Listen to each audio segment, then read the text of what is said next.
Assalamualaikum warahmatullahi wabarakatuh. Bismillah walhamdulillah. Wassalatu wassalamu ala rasulillah wa ala alihi wa sahbihi wa mawalah. Amma ba'd. Nawaitu ta'aluma wa ta'lim wa tuzakir wa tazkir wa naf'a wal intifa'a wal ifadata wal istifadah wal hassa ala tamasuki bi kitabillahi wa sunnati rasulih wa da'ilal huda wa dalalata alal khair ibtigo'a mardatihi wa sawabihi wa kurbih.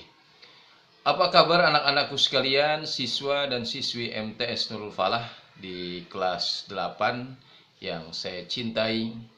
Tentunya salam sehat, tetap semangat, dan kita berdoa selalu kepada Allah Subhanahu wa taala. Mudah-mudahan kita senantiasa diberkahi, diberikan ilmu yang manfaat, diberikan kesehatan, senantiasa dalam ridho Allah Subhanahu wa taala.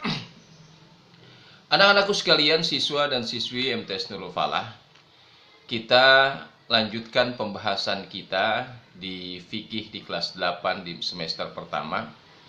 Pada pembahasan yang lalu kita sudah bahas tentang zakat fitrah. Kita ingat bahwa zakat itu ada dua, ada zakat fitrah dan zakat harta. Nah, yang kita bahas sekarang adalah tentang zakat harta. Setelah kita kemarin mempelajari zakat fitrah, tentunya kita tahu ada zakat yang lain, yaitu zakat harta. Yang dimaksud dengan zakat harta ini dalam istilah sebutan lain disebut namanya zakat mal. Nah, jika zakat fitrah berkaitan dengan puasa Ramadan, maka zakat mal adalah sebagai penyuci dari harta benda yang kita miliki.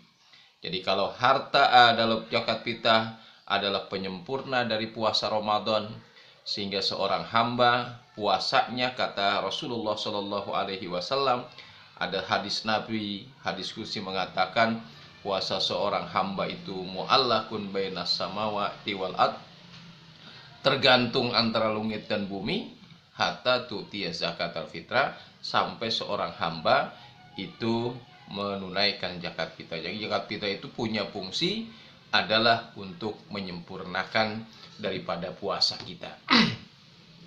Nah, zakat mal itu sendiri, zakat mal ini saya katakan tadi punya fungsi sebagai apa?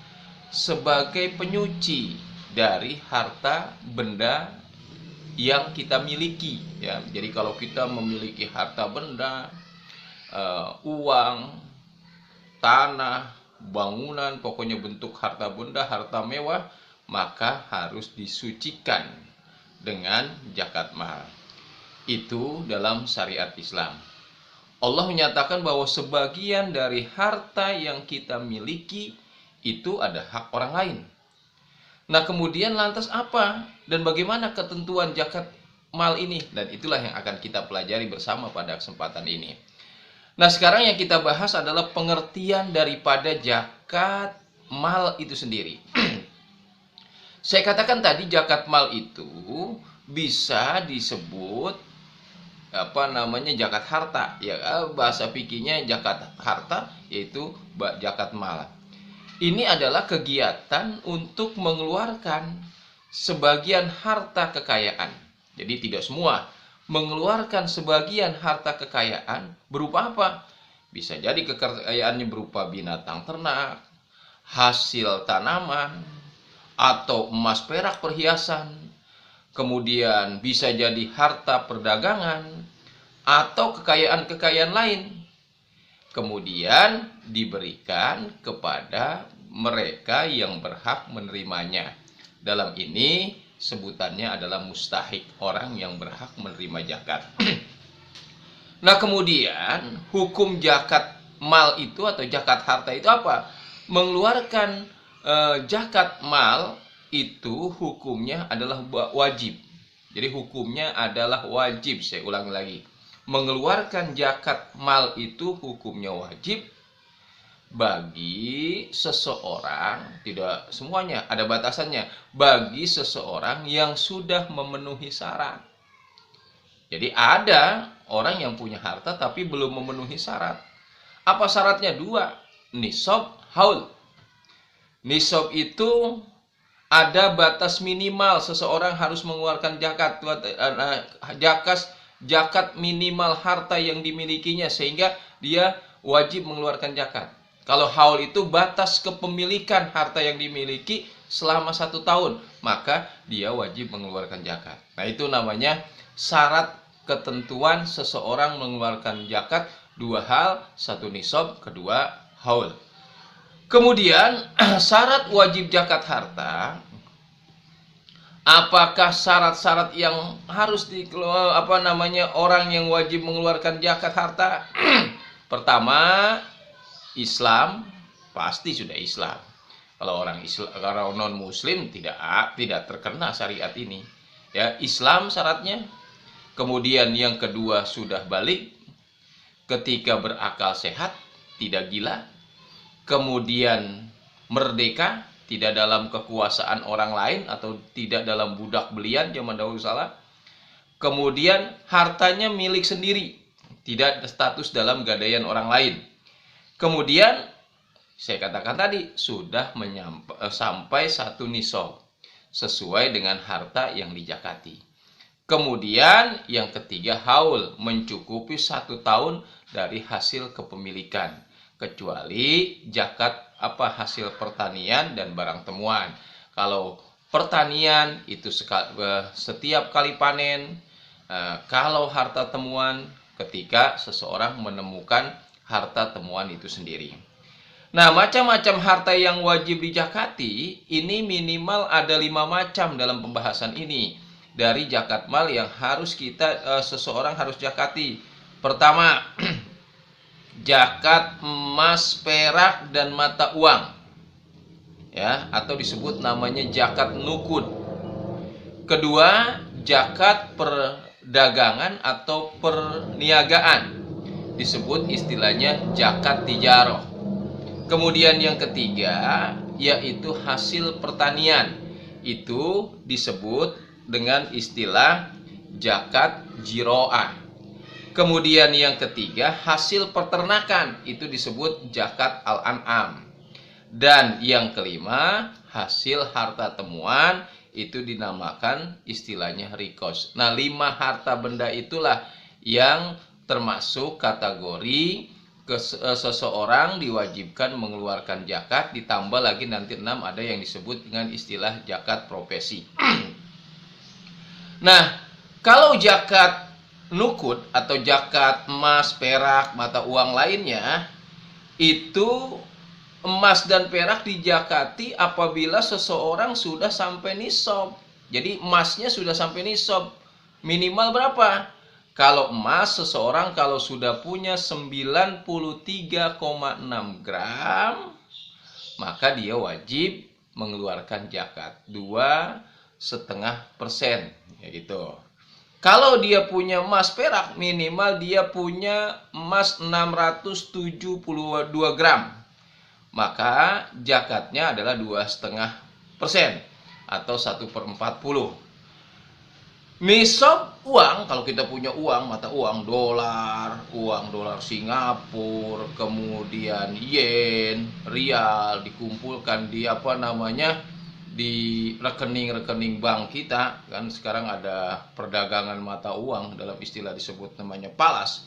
Itu ukurannya, nisabnya sama dengan nisab emas. Jadi uang yang kita miliki dikonversi dengan apa? Nisab emas yang kita miliki. Setelah dikonversi, uang kita sama seukuran apa? Seukuran 93,6 gram. Kalau kita beliin emas, maka kita terkena wajib zakat 2,5% atau 1/40.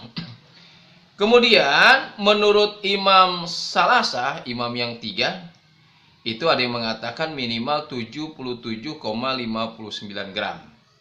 Kalau emas 543 gram. Wajib dikeluarkan zakatnya. Itu Imam Salasah mengatakan begitu. Kemudian yang kedua, zakat perdagangan. Zakat perdagangan atau zakat tijarah ini wajib dikeluarkan jika nilai barang perdagangan dalam 1 tahun dia berdagang ternyata seharga emas yang wajib dikeluarkan. Waduh, dagang dalam 1 tahun untungnya sudah lumayan. Dihitung-hitung asetnya ada sekitar 93, apa namanya 6 gram. Ya, tinggal dihitung. Kalau misalnya emas 1 gramnya ada 600.000, ya dikali saja 93,6. Nah, dia wajib setelah 1 tahun mengeluarkan zakatnya. Berapa? 2,5% dari perdagangan yang dia miliki. Kemudian yang ketiga, zakat hasil pertanian. Zakat hasil pertanian yaitu zakat yang dikeluarkan atas sejumlah kekayaan seorang muslim dalam satu musim panen. Jika sudah menyampai nisabnya, yaitu ketentuannya 5 wasak atau 653 kilogram pada setiap panen, maka zakatnya adalah kalau dia mengeluarkan biaya dari ongkosnya, mengeluarkan biaya pengairan, pupuk dan lain sebagainya, itu 5% zakatnya. Kalau tidak mengeluarkan biaya, hanya mengandalkan tada hujan, itu 10% zakatnya. Kemudian yang keempat ada disebut namanya zakat pertanian. Zakat pertanian ini adalah zakat peternakan itu adalah seperti misalnya onta, sapi kerbau atau kambing, itu juga ada zakatnya. Minimal kalau onta dia punya 5 ekor. Ya, dia wajib zakat. 1 ekor kambing umur 1 tahun. Kalau 5 sampai 9 ekor. Kalau dia punya 10 sampai 14 ekor, 2 ekor kambing 1 tahun lebih umurnya. Kemudian kalau 15 ekor sampai 19 ekor onta, maka zakatnya adalah 3 ekor kambing. Kalau dia punya 20 sampai 24 ekor onta, maka zakatnya 4 ekor kambing. Kalau 25 ekor sampai 35 ekor, zakatnya 1 ekor anak unta umur 1 sampai 2 tahun. Kemudian kalau sapi minimal 30 sampai 39, itu zakatnya adalah 1 sapi atau kerbau umurnya 1-2 tahun, ya, anak sapi lah. Kalau dia punya 40 sampai 59, maka zakatnya 1 sapi atau umurnya 2-3 tahun. Tiap 40 ekor sapi kerbau zakatnya itu adalah 1 ekor anak sapi umur 2-3 tahun. Dan seterusnya, gitu ya. Kalau hasil harta pertemuan, silakan dibaca tuh hasil harta pertemuan, ya, barang yang disebut dengan namanya harta karun. Nah, jika dia nemuin emas atau perak, sudah 1 haul, menunggu 1 haul, zakat yang dikeluarkan adalah 20% dari harta yang ditemukan. Nah, itu silakan kalian baca tabel dari ketentuan-ketentuan mengeluarkan zakat dari 5 zakat mal yang wajib dikeluarkan. Kemudian sekarang kita tambah dengan zakat profesi. Zakat profesi ini adalah zakat yang berkaitan dengan pekerjaan. Misalnya dia jadi pegawai negeri, kemudian kerja di kantor swasta, atau jadi konsultan, atau jadi dokter, atau jadi notaris, akuntan, artis. Nah, itu dia tetap punya kewajiban mengeluarkan zakat. Ya, pokoknya 2,5% dari penghasilan yang dia dapatkan. Itulah anak-anakku sekalian pelajaran kita pada kesempatan kali ini. Lebih dalam dibaca lagi, dan mudah-mudahan singkat ini kita bisa kita bisa pahami. Kemudian untuk tugas, silakan kalian kerjakan latihan ulangan harian, ya. Ulangan harian halaman 14, 15, 16, kemudian 17, ya. Ditambah dengan 10 soal pertanyaan istilah titik-titik di bawah ini. Silakan dikerjakan seperti biasa. Nanti tugasnya dikirimkan fotokopiannya ke sekolah setiap awal bulan, bukan hanya diupload ke saya, tapi dikirimkan ke sekolah sebagai bukti sudah mengerjakan. Silakan dihantar ke sekolah. Demikian pertemuan kita kali ini. Mudah-mudahan kita selalu diberkahi oleh Allah. Sampai jumpa. Salam sehat, tetap semangat. Assalamualaikum warahmatullahi wabarakatuh.